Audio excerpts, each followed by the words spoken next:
So yun guys, isang magandang hapon na naman sa inyong lahat. Bale ngayon mga kalapatids ay hindi muna tayo magpapakita ng mga pambenta natin. Bale ngayon ay papakita ko lang tong ipapares natin na pagpaparesin natin na Taiwan.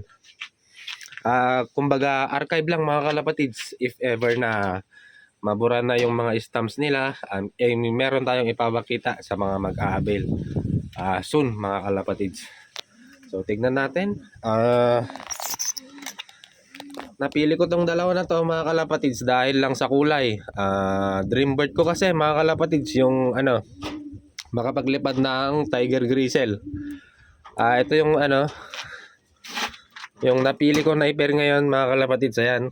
So sa mga nagtatanong, Master, baka yung mga napili mo baka may mas maganda, yun na lang bilhin ko. Wala mga kalapatids, ang mga breeders natin ngayon kagaya ng dati, yun pa rin mga local birds.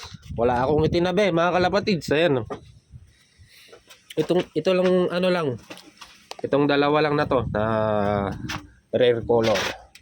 So tingnan natin yung kak. Bale ito yung kak guys. Ang katawan niya ay nasa medium size. Maliit lang siya. Hindi siya gaanong kalaki yan. Ito yung mata niya. Ayan yung mata niya. Para sa akin sa mukha pati sa katawan ay perfect na yung kulay. Yan, Tiger Gristle na mga kalapatids. Bale ito yung katawan niya. Bale hindi ko pa sila na napa-flashing. Pinapagpares ko muna sila. So ito lang, hindi pa masyadong perfect na Tiger Gristle to mga kalapatids dahil yung kulay niya ay may bakas ng gristle pa rin, pero konting-konti na lang mga kalapatids. Kung sakaling naging itim lahat sana, ganyan, naging itim lahat, perfect na mga kalapatids. Pero hindi naman ako nababahala mga kalapatids dahil solid black naman yung hen natin. Ayun. So ito yung wing stump nila. Ayan. Kabila. Meron siyang tatlo. Ayan. So sa wing stump niya, saktuhan lang din. Hindi siya gaanong kagandahan. Ayan. Tapos ang singsing nito mga kalapatids ay Bensing. Ayan, 2023 Bensing Bropol. So ayan. So almost perfect na din to mga kalapatids dahil itim ang buntot. Ayan o. Itim na itim ang buntot. Ayan yung buntot niya.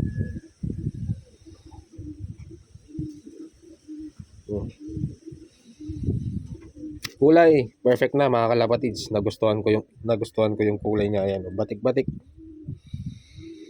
So bale ito yung kak. Tignan naman natin yung hen. Bale ito yung hen. Nasa din siya, medium size. Medium size na hen. Ito siya guys. Solid black. Ito yung mata. Ayan. So ito mga kalapatids ay not for sale. Bale i-breed natin sila. So pinapakita ko lang sa video para for reference lang mga kalapatids na if ever na malaglag na lahat yung mga bagwis nila na may stamps, merong matitignan yung buyers natin soon ng mga inakay. Ayan guys. So ang wing stamp niya meron siyang 4. 1, 2, 3, 4. Hindi rin ganun kaganda yung wing stamp niya pero okay na din. Ayan guys. So dito sa kabila, ayan, ang katawan niya nasa 90 siguro. Yan, hindi pa kasi napa-flashing Saka ko na lang pa-flashingin mga kalapatids kapag nagpares na sila. So ang singsing niya ay KNTP.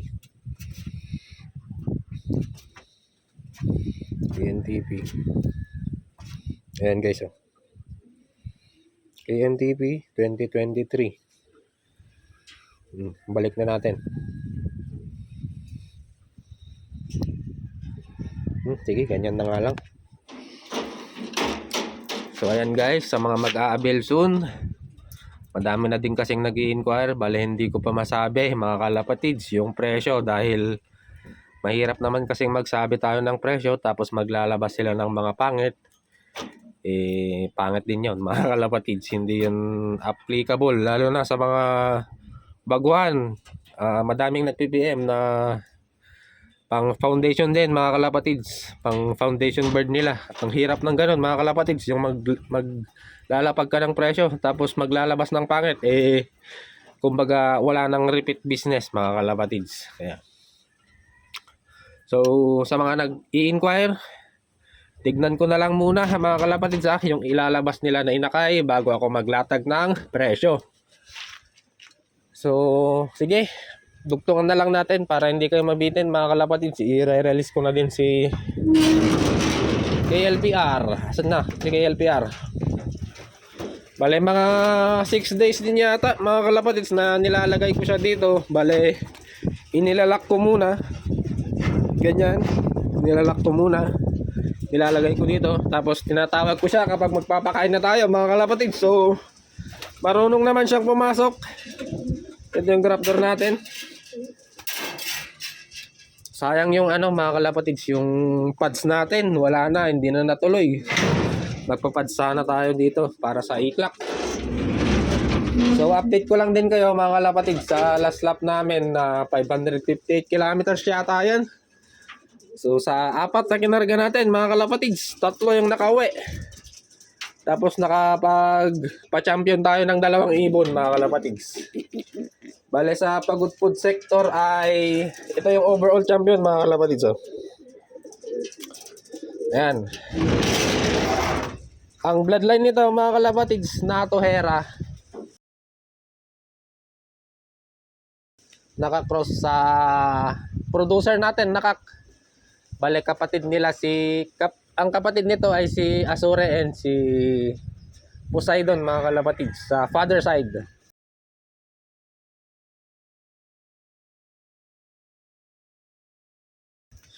Bale ito yung ibon.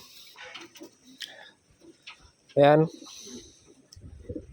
So nung bata pa lang to mga kalapatids, nakitaan ko na siya ng potensyal. Paano ko nasabi? Maigsi ang buntot. Tapos ayan, 1 piece lang siya. Ayan. Pero hindi pa rin natin masasabi mga kalapatids yung kapalaran ng ibon hanggat hindi na ililipad. Hindi natin masasabi yung performance hanggat hindi na ililipad. So nasabi ko lang na medyo may pag-asa tong ibon na to dahil sa mga kapatid niya. Ganito din ang karakteristik. Bale ito yung mata niya. Kanya lang yung mata ay na iba mga kalapatids. Yung mga champions natin ay dilaw, ito ay purple naman. So meron ding nakapagsabi mga kalapatids na mga ganitong eye sign ay matibay sa smash race. So yung naging south natin mga kalapatids ay napakahirap, puro smash.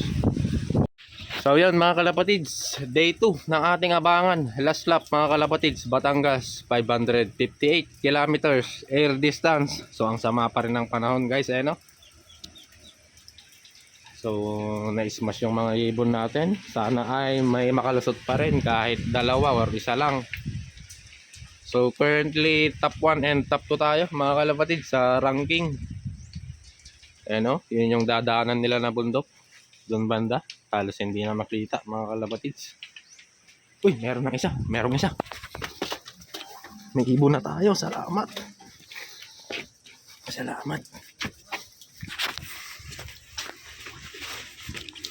Ayun siya. Clock ko muna. Salamat kaibigan. Smash race mga kalapatids, grabe. Ayan yung weather natin halos hindi na makita yung bundok guys. Master Oni Francisco and Master Neri Malong, ito yung half brother ng mga kinuha nyo sa akin na inakay. Salamat Batangas Clocker, salamat kaibigan, ang galing mo. Kung mapapansin nyo mga kalapatids ay hindi ako nakapag-vlog dahil hindi tayo makakilos ng maayos kapag maulan dito mga kalapatids. So tama na ang madaming satsat, pakawalan na natin si KLPR. Ayan siya mga kalapatids, so isa siyang hen. So pakawalan ko lang to Parang may kasama yung KLPR natin.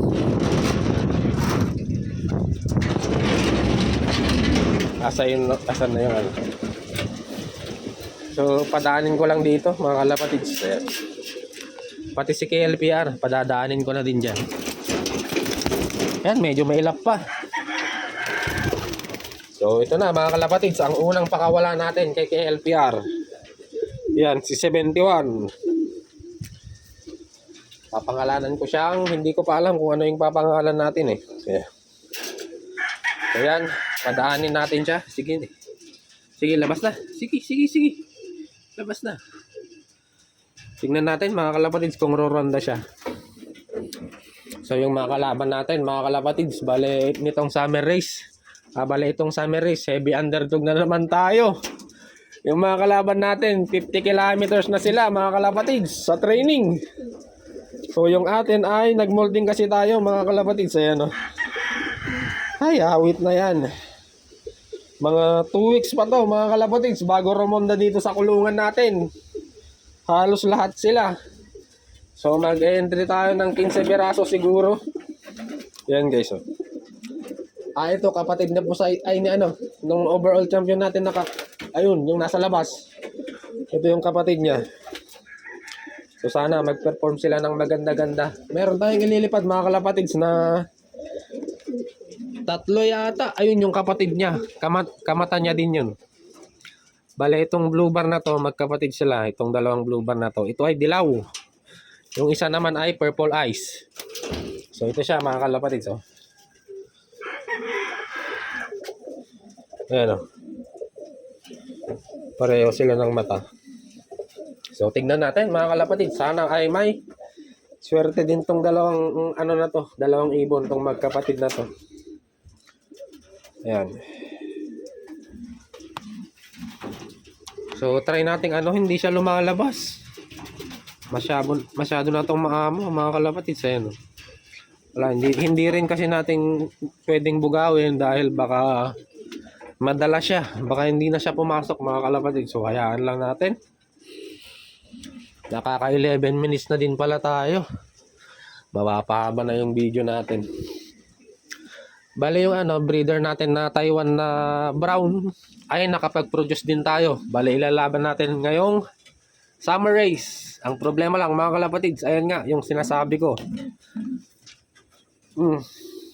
Mga pag-wish nila wala pa. Hindi pa sila pwedeng pakawalan. Pero ang ganda ng nailabas ng inakay ng hen na to. Ang gaganda guys, ayan medium to big. Balikak siguro to. Tapos ang katawan ayan ang gaganda ng mga nailabas niya. Bale, ang kapatid niyan ay yung off color na yun. Maganda din ang katawan nito.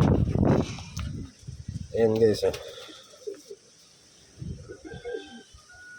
Ito siya. Katawan niya yan. Ang ganda din ang katawan nito. Ayan.